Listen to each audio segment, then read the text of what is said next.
नमस्कार दोस्तों, मैं प्रदीप क्रिएटर थिंकर 0.2 में आपका स्वागत करता हूं। दोस्तों, आज का जो सेशन है वो प्रायः है भारतीय राष्ट्रीय आंदोलन। आज हम लोग जो पढ़ेंगे वो है भारतीय राष्ट्रीय आंदोलन व राष्ट्रवाद, यानी राष्ट्रवाद किसे कहते हैं और राष्ट्रवाद से ही भारतीय राष्ट्रीय आंदोलन किस प्रकार से संबंध रखता है, इसके बारे में चर्चा करेंगे। दोस्तों, जो हमारा आज होगी वो है भारतीय राष्ट्रीय आंदोलन, और इसमें हम पढ़ेंगे क्या, राष्ट्रवाद। इसकी शुरुआत दोस्तों कब से होती है, और भारतीय राष्ट्रीय आंदोलन का जो समय है दोस्तों वह है 1857 से लेकर 1947 तक। भारतीय राष्ट्रीय आंदोलन का जो समय है वह समय है 1857 से लेकर 1947 तक। भारत की पहली जो क्रांति होती है, एक आंदोलन होता है जिसे बोलते हैं हम राष्ट्रीय आंदोलन कहते हैं, वो होती है 1857 की क्रांति होती है। भारत की प्रथम राष्ट्रीय क्रांति जो होती है, राष्ट्रीय आंदोलन या क्रांति होती है, वह प्रथम क्रांति जो होती है वो 1857 की क्रांति। ये भारतीयों की नज़र से एक राष्ट्रवादी क्रांति होती है, परंतु अगर हम पश्चिमी यूरोपियन देशों के हिसाब से देखें तो ये प्रायः अपनत्व की क्रांति होती है, ना कि राष्ट्रवादी क्रांति। परंतु भारतीयों की नज़र से ये एक राष्ट्रवादी क्रांति है। और इस क्रांति का जो प्रारंभ होता है, क्यों होती है, ये जो घटना होती है, इस घटना में अगर हम आगे चलेंगे तो इसकी शुरुआत होती है यूरोपियन कंपनियों का आगमन, यानी कि भारत में यूरोपियन कंपनियों का आगमन।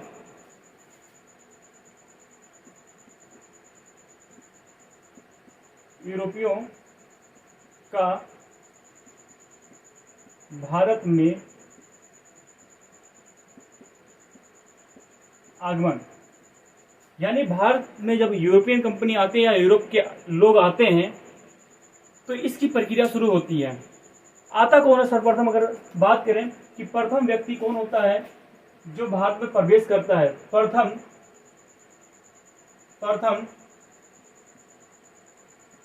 यूरोपियन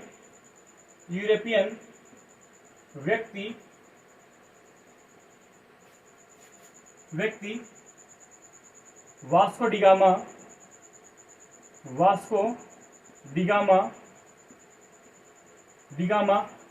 जो 20 मई 1498 के दिन भारत के कालीकट बंदरगाह पर पहुंचता है। और कालीकट बंदरगाह है कहाँ पर दोस्तों, तो ये हम प्रायः मान लेते हैं ये हमारा प्यारा शिशु क्या है, भारत है।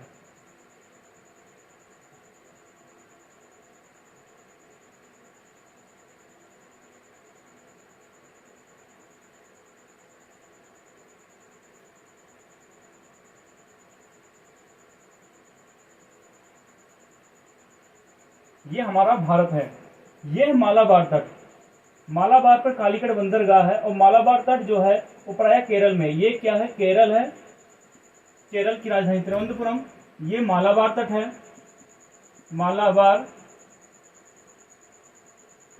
मालाबार तट, और ये केरल। और यहीं पर जो कोची है, कोची में कालीकट बंदरगाह है, कालीकट बंदरगाह। इस बंदरगाह पर 20 मई 1498 के दिन वास्को डिगामा पहुंचता है। और उस समय केरल का जो राजा होता है राजा जमोरिन वास्को डिगामा का स्वागत करता है। यानी कह सकते हैं कि 1800 की बात करें हम, 20 मई 1498 के दिन भारत में की कालीकट बंदरगाह केरल में पहुंचता है। और कालीकट बंदरगाह कहाँ है, तो मालाबार तट पर स्थित है, वहां पर पहुंचता है। और प्रथम ये यूरोपियन व्यक्ति होता है वास्को डी गामा। इस कड़ी में वास्को डी गामा आकर पहुंचता है और किसकी सहायता से भारत पहुंचता है, तो भारत पहुंचता है अब्दुल मनीक की सहायता से। एक व्यापारी होता है वास्को डी गामा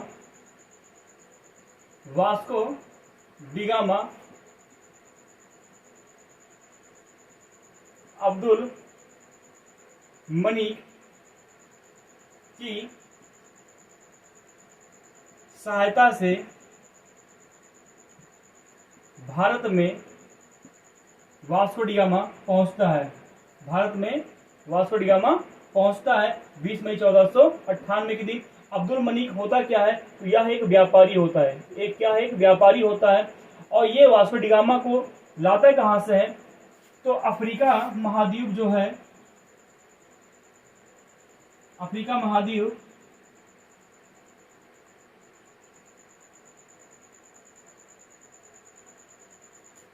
महाद्वीप कि यहाँ पर केप ऑफ गुड होप है। केप ऑफ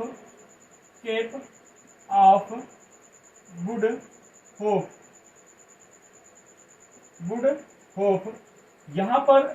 यहाँ तक की रास्ता वास्को डी गामा को पता होता है, पर यहाँ से आगे भारत जाने के लिए इसको रास्ता पता नहीं होता है।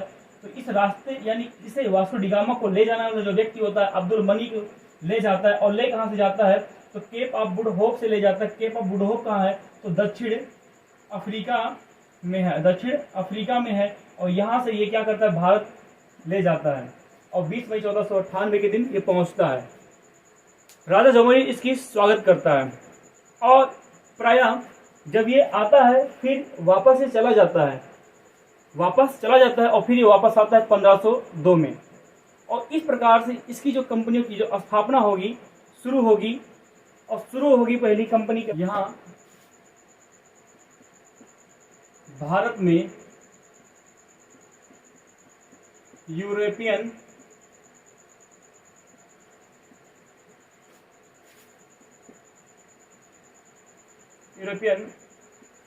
कंपनी की स्थापना। पहला होता है कौन है, जो पहले यूरोपियन कंपनी स्थापित करता है वह होता है पुर्तगाल। वास्को डी गामा कहाँ का होता है, पुर्तगाल का ही होता है। दूसरा होता है दोस्तों, वह होता है डच। कौन होता है, डच। तीसरा जो होता है वह होता है अंग्रेज। तीसरा कौन होता है, अंग्रेज। चौथा जो होता है वह होता है डेनिश। और पांचवा जो होता है वह होता है फ्रांसीसी। पहली क्लास में मैंने बताया था, यही फ्रांसीसी यानी फ्रांस जो नए नए देशों की समुद्र मार्ग की सहायता से खोज करने के लिए भेजता है, वो होता है फ्रांसीसी ही होता है। उसी में वास्को डी गामा को भेजने वाला कौन होता है, फ्रांसीसी होता है। वास्को डी गामा होता कहाँ का, तो पुर्तगाल का होता है। पुर्तगाल की जो पहली फैक्ट्री स्थापित होती है वह होती है 1503 में होती है। और डच की जो पहली फैक्ट्री की स्थापना होती है वह होती है 1605 में। अंग्रेजों की जो पहली फैक्ट्री की स्थापना होती है वह होती है 1611 में। डेनिश की जो पहली फैक्ट्री की स्थापना होती है वह होती है 1620 में। और फ्रांसीसी कंपनी जो पहले स्थापित होती है भारत में वह होती है 1668 में। 1668 में कहाँ कहाँ स्थापित होती है, तो मानचित्र के हिसाब से देखेंगे दोस्तों।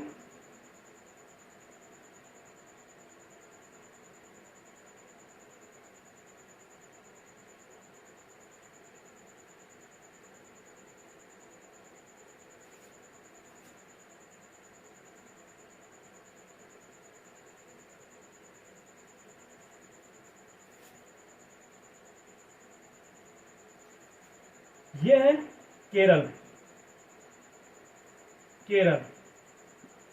यहाँ है तमिलनाडु। यह है आंध्र प्रदेश। यह है गुजरात। पहली फैक्ट्री की स्थापना पुर्तगाली करते हैं। पहली फैक्ट्री की स्थापना कौन करता है, तो पुर्तगाली करता है। 1503 में करता है। और करता कहाँ है तो कोची में, और कोची है कहाँ पर तो केरल में है। और करने वाला जो व्यक्ति होता है वो होता कौन है तो अल्मीडा होता है। कौन होता है तो अल्मीडा होता है, फ्रांसिस्को अल्मीडा।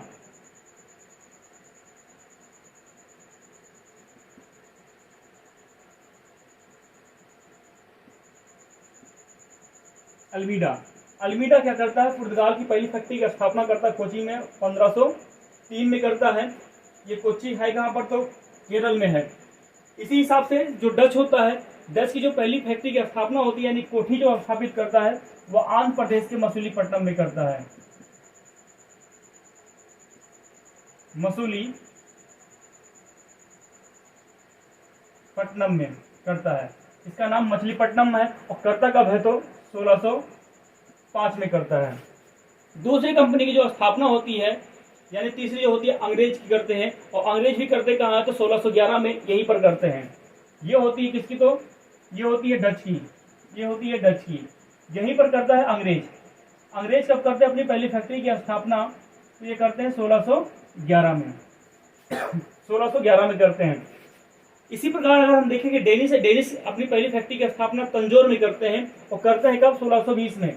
तंजौर कहाँ है तो तमिलनाडु में है, तंजौर तमिलनाडु में है। और करते हैं कब है तो 1620 में करते हैं। और इसकी पहली फैक्ट्री की स्थापना करने वाला कौन होता है तो होता है डेनिस।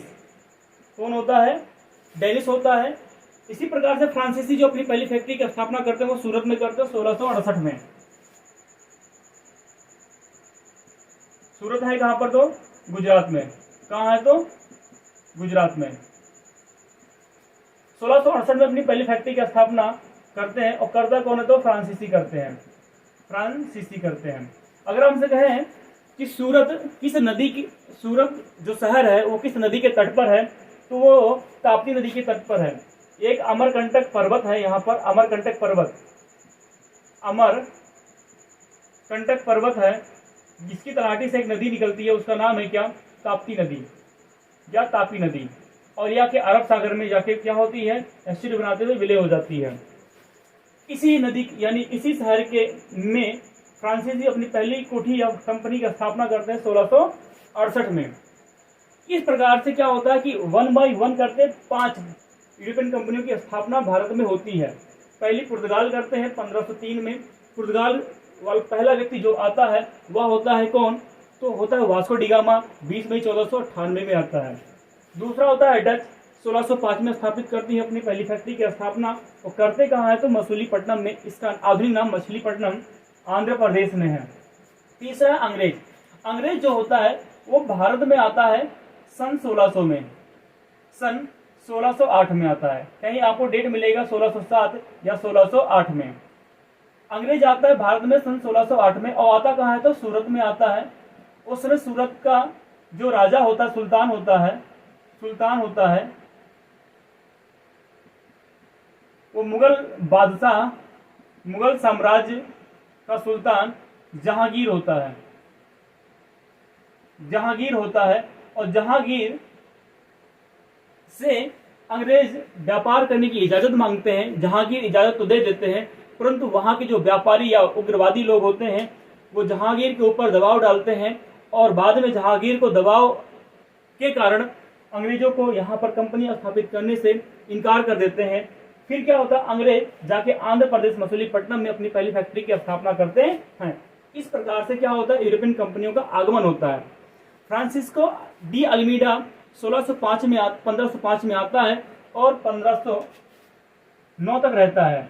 यह भारत में 1505 में आता है और 1509 तक यह भारत में निवास करता है। और 1505 में ही पुर्तगाली ने क्या किया अपनी कंपनियों की स्थापना में इसे प्रेरित करता है। फ्रांसिस्को डी अल्बुकर्क 1609 में आता है और 1615 तक रहता है। ये पुर्तगाली व्यापारी होता है। भारत में पुर्तगाली साम्राज्य का वास्तविक संस्थापक जो होता है वो अल्फांसो डी अल्बुकर्क होता है। भारत में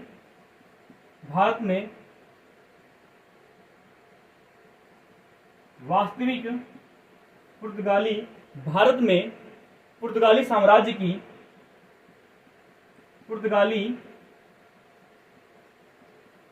साम्राज्य का वास्तविक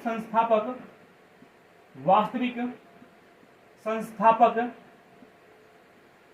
जो होता है वो अल्फांसो डी अल्बुकर्क होता है। अल्फांसो डी अल्बुकर्क होता है। अल्फांसो डी अल्बुकर्क होता है। और ये भारत में आता है कब? तो 1509 में आता है और 1515 में इसकी क्या होती है? मृत्यु हो जाती है। इस प्रकार से अपने क्षेत्र में सती प्रथा बंद भी करता है। आपको मैं पढ़ाऊंगा 1829 में सती प्रथा अधिनियम आता है, लॉर्ड डलहौजी के माध्यम से सती प्रथा बंद होती है। सती प्रथा बंद करने वाला भारत में पहला कोई यूरोपियन जो व्यक्ति होता है वो होता है अल्फांसो डी अल्बुकर्क होता है। ये अपने क्षेत्रों में क्या करता है? सती प्रथा को बंद करता है। इसी प्रकार से भारतीय स्त्रियों से विवाह करने के लिए पुर्तगालियों को प्रेरित भी करता है। गोवा के बीजापुर के सुल्तान यूसुफ आदिल शाह से उसके गोवा वाले क्षेत्र जो होता है वो छीन लेता है और मलक्का और हारमुज पर अधिकार कर लेता है, जो अल्बुकर्क की मृत्यु पर भारत में इसका जो मजार बनाई गई है, मलक्का और हारमुज। तो इस प्रकार से ये सेकंड अगर बात करें हम पुर्तगाली कंपनी की हो गई, इसकी जितनी पूरी स्थापना प्रक्रिया हो गया, क्या क्या चीजें हैं बाकायदा। दूसरा होता है क्या? डच बोले तो नीदरलैंड जिसको बोलते हैं।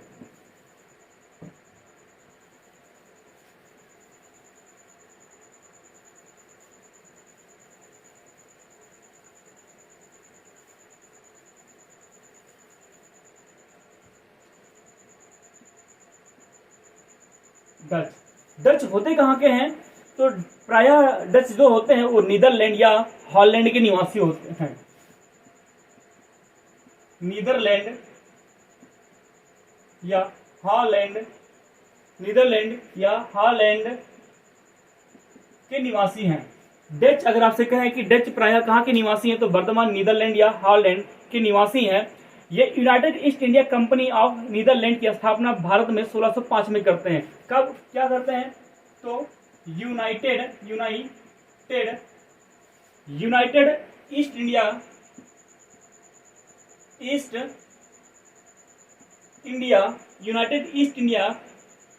कंपनी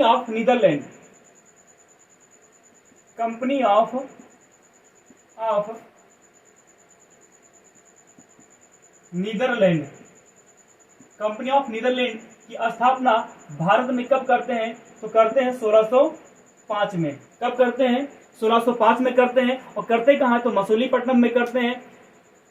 ये प्रथम बार क्या करते हैं कि कासिम बाजार में रेशम उद्योग लगाते हैं, जिससे भारत में प्रथम बार औद्योगिक वेतन भोगी रखे गए हैं। यानी कि भारत में ऐसी पहली बार होता है कि भारत में ऐसा कोई जो कर्मचारी कोई रखता है जो वेतन दे, भारतीयों को वेतन दे, वेतन भोगी कर्मचारी को रखता है। वो रखता है कौन? तो डच रखता है। और वो जब कब रखता है? तो जब वह पहली फैक्ट्री स्थापित करता है रेशम की, तब वो वेतन भोगी कर्मचारियों को रखता है। थर्ड होता है क्या? इसी क्रम में थर्ड है कौन? इंग्लैंड, जिसको बोलते हैं क्या हम?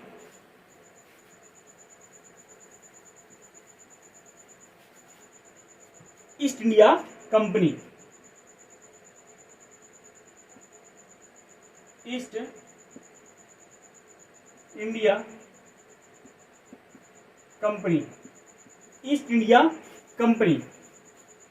इंडिया कंपनी की जो स्थापना होती है वो होती है 1600 में। और इसकी जो डेट होती है वो प्रायः 31 दिसंबर सन 1600 31 दिसंबर 1600 में ईस्ट इंडिया कंपनी की स्थापना होती है। उस समय इसका नाम जो होता है governor and company of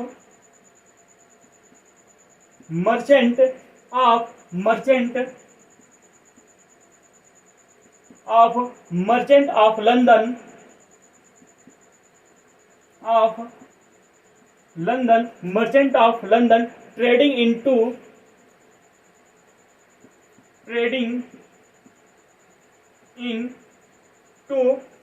into east Indies नामक कंपनी, ईस्ट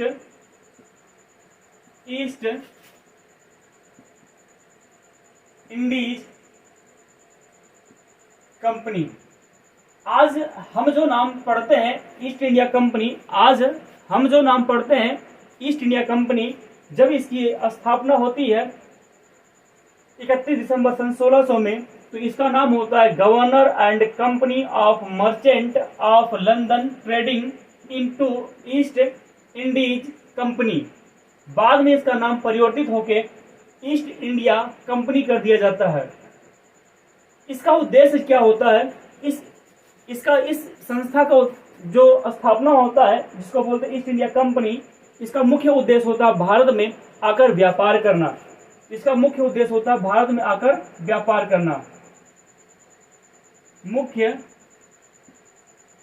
उद्देश्य भारत में व्यापार कर अपार धन कमाना। भारत में आकर व्यापार कर अपार धन कमाना। और इसकी स्थापना करने का जो मुख्य श्रेय होता है वो एलिजाबेथ प्रथम का होता है। एलिजाबेथ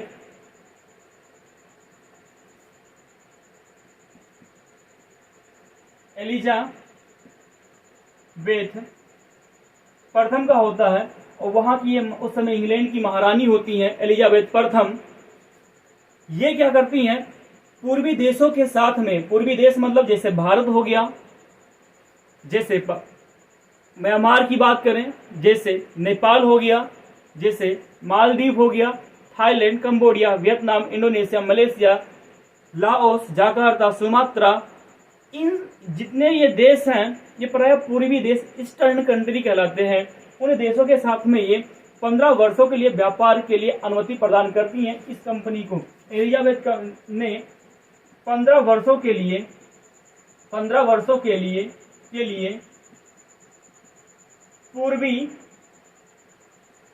पूर्वी देशों में व्यापार की अनुमति प्रदान करती हैं। यानी कि एलिजाबेथ प्रथम 15 वर्षों के लिए पूर्वी देशों में व्यापार करने की अनुमति प्रदान करती हैं। और इसी उद्देश्य से ईस्ट इंडिया कंपनी की स्थापना 31 दिसंबर सन 1600 में होती है। उस समय उसका नाम होता है governor and company of merchant of London trading into east Indies company. इसका मुख्य उद्देश्य क्या होता है? धन को कमाना होता है। बाद में यही फरमान क्या होता है? एक चार्टर अधिनियम के रूप में बन जाता है, जिसको बोलते हैं चार्टर अधिनियम। इस कंपनी का जो सुचारू रूप चलाने की प्रक्रिया होती है, उसमें 26 सदस्यों को कोर्ट ऑफ डायरेक्टर्स अथवा निवासक मंडल का गठन किया गया था। यानी कोर्ट ऑफ डायरेक्टर्स कोर्ट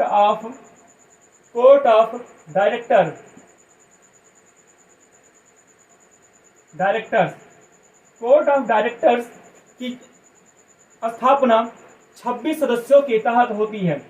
26 सदस्यों के साथ किया जाता है, जिसका मुख्य उद्देश्य होता है क्या? कि अंग्रेजी कंपनी का प्रसार करना, समुद्री मार्ग की सहायता से जाके पूरे देश में व्यापार करने की शुरुआत करना, इसका मुख्य उद्देश्य। और करवाता कौन है? Court of director. उसमें कितने सदस्य होते हैं? 26 सदस्य। बनाता कौन है? तो एलिजाबेथ के उद्देश्य से बनता है, यानी कार्ल के कहने से होता है। इसी प्रकार क्या होता है कि भारत में पहला जो व्यक्ति होता है 1608 में आता है, कैप्टन हॉकिंस आता है भारत में। और आता कहाँ है? तो आता है ये गुजरात के इस सूरत शहर में।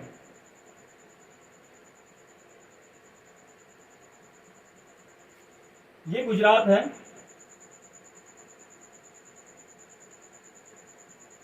ये गुजरात के सूरत शहर में, सूरत में आता है। उस समय जब शासक होता है मुगल वंश का, वह होता है जहांगीर। और captain Hawkins, captain Hawkins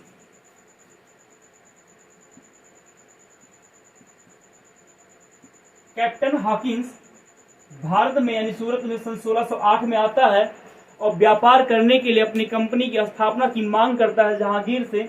Jahangir तो मान जाता है, जहांगीर मान जाता है, पर उसके जो वहां पर जो मुलाकात होते हैं, मुलाकात आगरा में जो होते हैं, यानी कि होते हैं, ध्यान से सुनिएगा। कंपनी ने सन 1608 में कैप्टन हॉकिंस को हेक्टर नामक जहाज से जहांगीर के दरबार में जेम्स प्रथम का पत्र लेकर भेजा जाता है। इस पत्र का शीर्षक फ्रेंड था, यानी जो हॉकिंस पहुंचता है, इस पत्र का जो शीर्षक होता है फ्रेंड, फ्रेंड मतलब दोस्त। और किसके लिए भेजता है जेम्स प्रथम? तो भेजता है अकबर के लिए। तथा पत्र की जो भाषा होती है वह भाषा कैसी होती है? भाषा होती है फारसी। कैसी होती है? तो फारसी होती है। भाषा कैसी होती है? फारसी होती है। हॉकिंस भारत में सूरत बंदरगाह पर उतरता है, भारत में सूरत बंदरगाह पर उतरता है। जहांगीर इस समय अजमेर में रहता है। हॉकिंस और जहांगीर की मुलाकात बाद में आगरा में होती है। वर्तमान स्थिति कहाँ है आगरा की? तो वह है उत्तर प्रदेश में। जहांगीर हॉकिंस से बहुत अधिक प्रभावित होता है और हॉकिंस को 400 मनसब तथा खान की उपाधि देता है। यानी कि जब आगरा में मिलता है, यानी कैप्टन हॉकिंस और जहांगीर कहाँ मिलते हैं? तो आगरा में मिलते हैं। और ये बहुत खुश होता है, इसलिए हॉकिंस को 2 चीज देता है। एक तो 400 मनसबदार बनाता है और साथ में इसे खान की उपाधि देता है। क्या देता है? खान की उपाधि देता है। तो कैप्टन हॉकिंस को खान की उपाधि देने वाला कौन सा मुगल वंश का सुल्तान होता है? तो वो होता है क्या? जहांगीर होता है। हॉकिंस ने जहांगीर से सूरत में फैक्ट्री खोलने की अनुमति मांगी तो उस समय उसे मिल गई। परंतु दोस्तों, सूरत के जो सौदागरों थे, बड़े बड़े व्यापारी थे, उन्होंने जहांगीर के प्रति आंदोलन छेड़ दिया, जिसकी वजह से जहांगीर को जो ये संबंध था व्यापार करने का, उसे वापस ले लेता है और कहता है कि हमारे यहाँ आंतरिक मामले बिगड़ रहे हैं, जिसकी वजह से हम आपको कंपनी स्थापित करने के लिए अनुमति नहीं दे सकते हैं। अर्थात आप प्रयास करेंगे जल्द ही आपको हम कंपनी स्थापित करने के लिए अनुमति दे सूरत में। परंतु वहां से कैप्टन हॉकिंस चला आता है और सन 1611 में मछलीपट्टनम में पहली फैक्ट्री की स्थापना हो जाती है। किसकी? अंग्रेजों की। मछलीपट्टनम। और मछलीपट्टनम है कहाँ पर? तो वो प्रायः कहाँ है? तो आंध्र प्रदेश में। इसी कड़ी में अगर हम बात करें, फर्स्ट था पुर्तगाल, दूसरा था डच और तीसरा था अंग्रेज, और अगला होगा क्या? डेनिश। क्या होगा? डेनिश।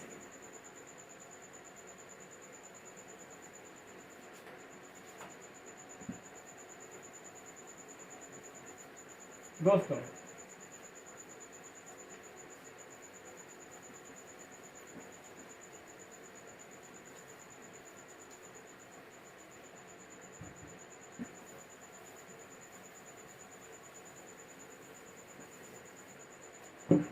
चौथा क्या होता है? डेनिश।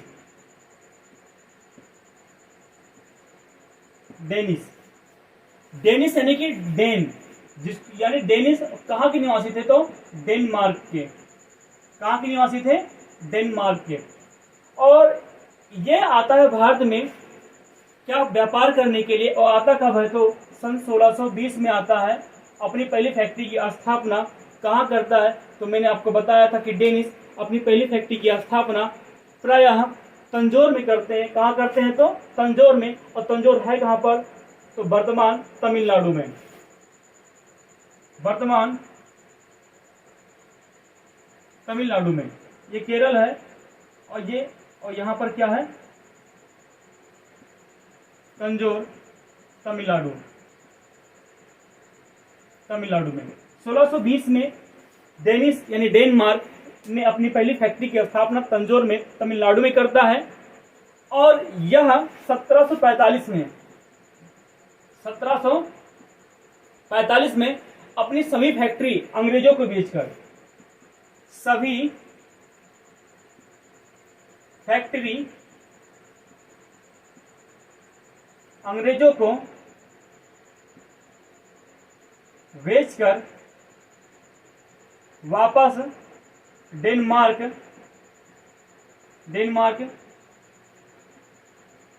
चला जाता है। तो यानी डेनिस ने अपनी सभी फैक्ट्रियों को कब बेचता है? तो 1745 में बेचता है। अपनी फैक्ट्री की स्थापना कब करता है? तो 1620 में करता है। करता कहाँ है? तो तंजौर में। तंजौर है कहाँ पर? तो तमिलनाडु में। और तमिलनाडु है कहाँ पर? तो कोरोमंडल तट पर। ये इसको बोलते हैं कोरोमंडल तट,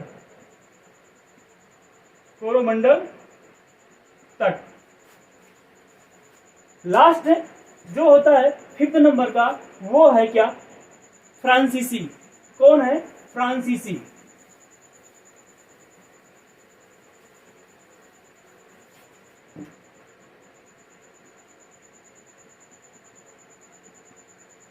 फ्रांसीसी कंपनी। ये फ्रांसीसी जो नए नए देशों की खोज के लिए सही पैसे देता, फंड देता था, वो सबसे लास्ट में भारत में आया। और आता कब है?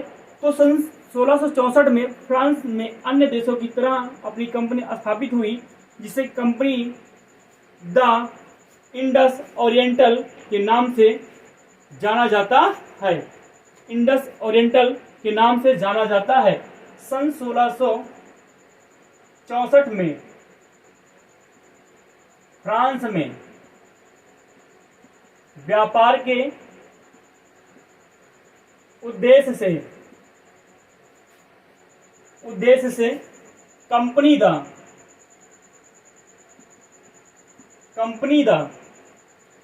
इंडस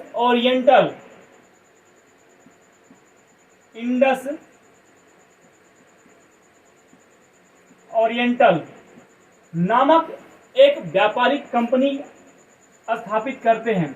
नामक एक व्यापारिक कंपनी स्थापित करते हैं, जिसका नाम होता है कंपनी द इंडस ओरिएंटल। और यह क्या होता है? फिर भारत में से भेजा जाता है व्यापार के उद्देश्य के लिए। और उस समय जो फ्रांस का राजा होता है, उस समय जो फ्रांस का राजा होता है वह होता है लुई 14वां। लुई 14th क्या होता कि उस समय फ्रांस का राजा होता है और वो कंपनी द इंडस ओरिएंटल नामक व्यापारिक कंपनी की स्थापित करता है। और उसका उद्देश्य होता है कि वो भारत में जाकर व्यापार करे। उसी उद्देश्य से भारत में आता है। और सन 1668 में मसूलीपट्टनम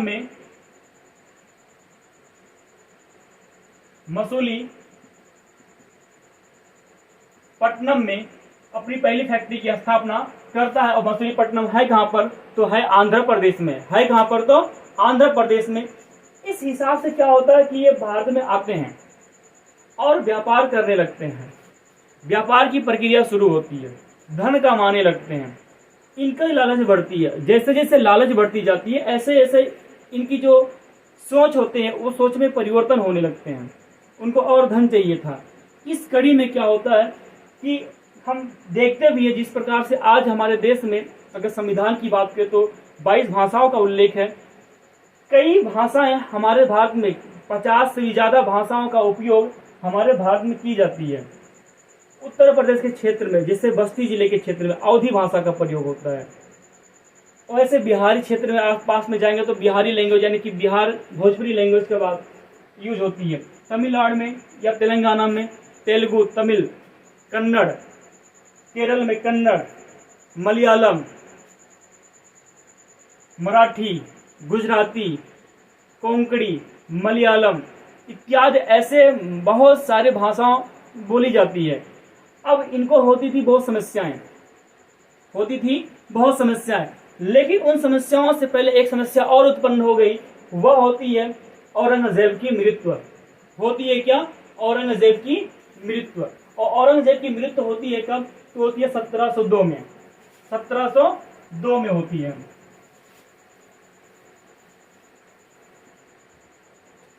ये क्या होता है कि अंग्रेज अपनी कंपनी स्थापित करते हैं 1608 1611 में, और ये व्यापार करते रहते हैं। दुर्भाग्यवश क्या होता है कि 1702 में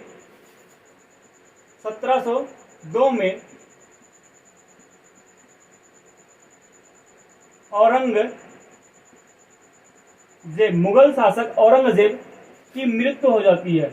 क्या होती है? मृत्यु हो जाती है। और इसकी मृत्यु के बाद में भारत का शुरुआत होता है क्या? आधुनिक काल।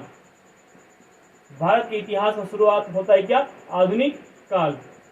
अगर आपसे कहें कि भारत में आधुनिक काल की शुरुआत कब से मानी जाती है, तो औरंगजेब की मृत्यु से 1702 में और 18वीं शताब्दी में। 18वीं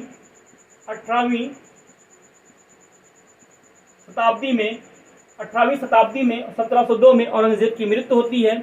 और मृत्यु होने के बाद में इसका जो पुत्र होता है, उसका पुत्र क्या होता है कि वह शासन गद्दी पर बैठता है, लेकिन इससे पहले इनके पुत्रों में ही आपसी मतभेद होते हैं, लड़ाइयाँ होती हैं, जिसकी वजह से क्या होता है कि ये इनके जो पुत्र होते हैं वो 3 पुत्र मारे जाते हैं, और जो सबसे शक्तिशाली पुत्र निकल के आता है उसका नाम होता है फर्रुख सियर।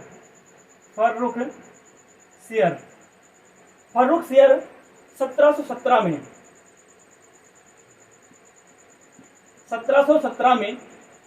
फर्रुख सियर ने एक घोषणा पत्र करता है, एक घोषणा पत्र जारी करता है, और कहता है किससे?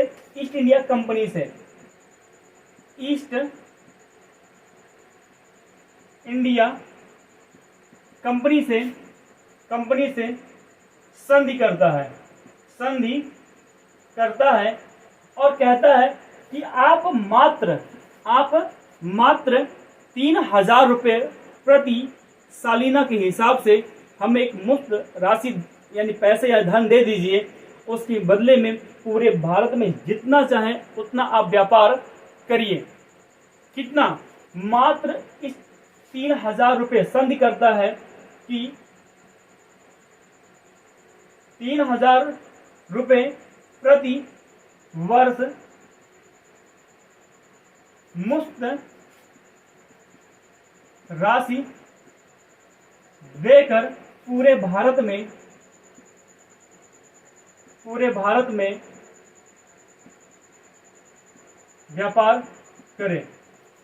और इस संधि पर ईस्ट इंडिया कंपनी मान जाती है और संधि हो जाती है कि जी हम आपको 3000 रुपये प्रति सालिना कर यानी पैसे देंगे, जिसके बदले में हम पूरे भारत में जहां चाहेंगे अपनी कंपनी की स्थापना करेंगे, व्यापार करेंगे। हम यहाँ से पदार्थों या कच्चे मालों को ले जाकर अपने देश कुछ भी कर सकते हैं। यानी कि मुफ्त 3000 रुपये के माध्यम से पूरे संसाधनों पर इस ईस्ट इंडिया कंपनी का अधिकार हो जाता है। और इसी को लेकर ईस्ट इंडिया कंपनी क्या होती है कि बंगाल के नवाब सिराजुद्दौला के पास जाता है। बंगाल के नवाब सिराजुद्दौला के पास जाता है।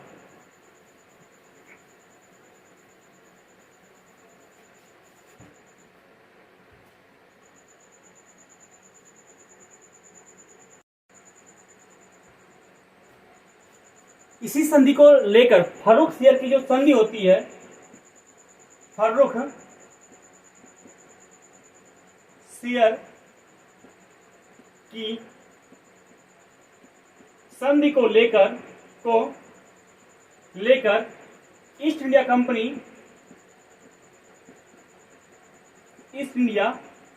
कंपनी बंगाल के नवाब सिराजुद्दौला के पास जाता है।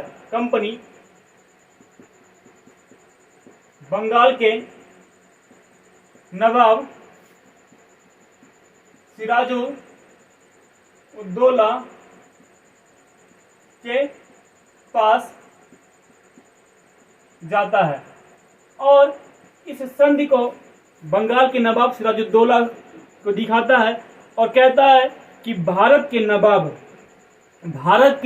नवाब ने इस संधि के आधार पे पूरे भारत में हमें व्यापार मुक्त व्यापार करने की छूट दी है, बिना कर व्यापार करने की छूट दी है। अतः हमें यहाँ व्यापार करने की अनुमति दे। परंतु सिराजुद्दौला व्यापार करने की अनुमति ना देकर बोलता है कि ये जो बंगाल है, ये स्वतंत्र बंगाल है, ये भारत के यानी कि उस मुगल साम्राज्य के क्षेत्र में नहीं आता है, ये स्वतंत्र है। अतः हम यहाँ पर व्यापार करने की अनुमति हम आपको नहीं दे सकते हैं। अंग्रेज इसी को लेकर गुस्सा हो जाते हैं। ये जो क्षेत्र आपको दिख रहा है, ये क्षेत्र पूरा, ये सारा क्षेत्र किसमें है? बंगाल में है। किसमें है? तो पूरा क्षेत्र ये बंगाल में है। उस समय जो संपूर्ण बंगाल था, आज के जो संपूर्ण बंगाल, आज का बिहार, झारखंड, उड़ीसा और पश्चिम बंगाल तथा एक राष्ट्र बांग्लादेश।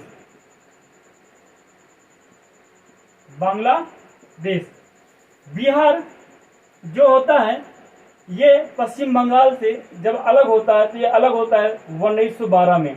1912 में बंगाल से बिहार अलग होता है। उस समय जो बिहार होता है वो प्रायः इन क्षेत्रों के नाम से उड़ीसा, झारखंड और उड़ीसा। बिहार बंगाल से कब अलग होता है? तो होता है 1912 में होता है। और झारखंड, बिहार किससे अलग होता है? बंगाल से। झारखंड किससे अलग होता है? बिहार से। और कब अलग होता है? तो होता है सन 2000 में। उड़ीसा बिहार से कब अलग होता है? तो होता है उस समय यानी 1936 में। और बंगाल से पश्चिम बंगाल कब अलग होता है? तो 1947 में। यानी कि बिहार से बंगाल से बिहार अलग होता है 1912 में, बिहार से झारखंड अलग होता है सन 2000 में, और बिहार से उड़ीसा अलग होता है 1936 में, और बिहार यानी बंगाल से ही पश्चिम बंगाल अलग होता है, वो होता है 1947 में। और इस हिसाब से क्या होता है कि ईस्ट इंडिया कंपनी सिराजुद्दौला के पास जाती है, व्यापार करने की इजाज़त मांगती है, परंतु सिराजुद्दौला ने व्यापार करने की अनुमति नहीं देता है और व्यापार के बदले कर क्या डिमांड करता है। ईस्ट इंडिया कंपनी नाराज होकर क्या करता है? प्लासी नामक स्थान पर 1757 में प्लासी नामक युद्ध होता है। प्लासी युद्ध होता है और इस युद्ध में सिराजुद्दौला पराजित हो जाता है और बंगाल पर यानी प्लासी नामक स्थान पर अधिकार कर लेता है और उस एक व्यक्ति को उस जगह पर बैठा देता है। उसका नाम होता है क्या? मीर कासिम। उसका नाम क्या होता है? मीर कासिम। यानी इस युद्ध में सिराजुद्दौला पराजित होता है, पराजित होता है और East India company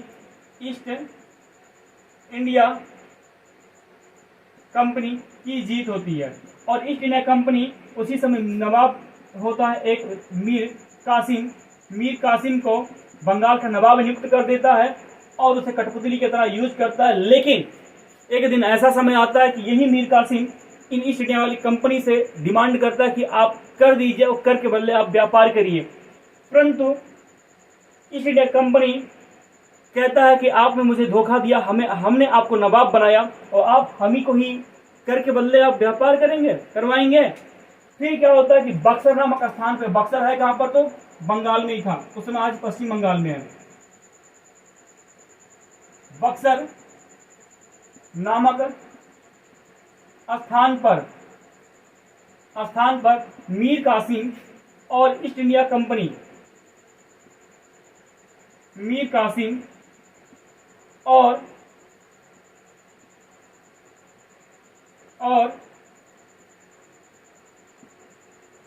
east India Company के मध्य युद्ध होता है बक्सर नामक स्थान पर। और ये होता कब है?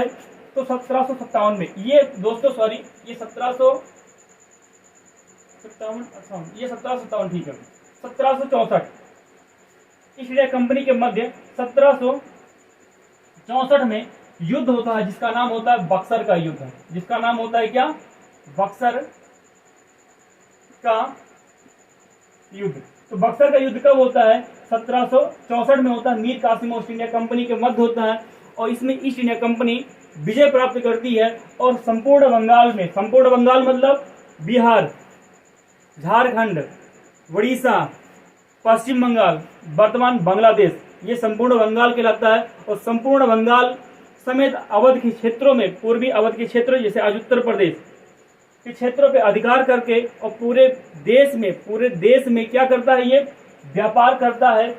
और अब यह इसका उद्देश्य हो जाएगा व्यापार करना नहीं, साम्राज्यवादी नीति हो जाएगा। अपनी शक्तियों को बढ़ाएगा, अपने सेना स्थापित करेगा, नए नए शासन प्रणाली को बनाएगा और नए नए शासन प्रणाली के माध्यम से क्या करेगा? इस देश में, भारत जैसे राष्ट्र में क्या करेगा? ये कब्जा करता है और कब्जा करके यहाँ पर क्रूरता से शासन करता है। और शासन करते हुए ये क्या करता है? अनेक प्रकार की प्रणाली निर्मित करता है। और इस प्रकार की प्रणाली में जो होता है क्या?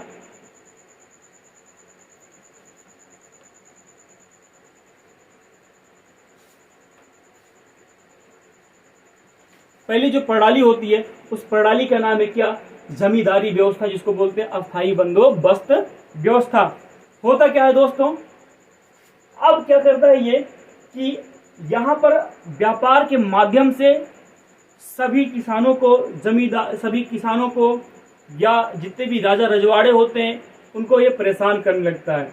और परेशान करते करते यहाँ तक हो जाता है कि किसान अपनी आत्महत्या की प्रक्रिया शुरू कर देते हैं। और आत्महत्या करते हैं क्यों है? और इस आत्महत्या के पीछे कौन सा सिद्धांत अंग्रेजों का होता है या कौन सी प्रणाली होती है? उसमें प्रणाली होती है अस्थायी बंदोबस्त। होती क्या है? अस्थायी बंदोबस्त।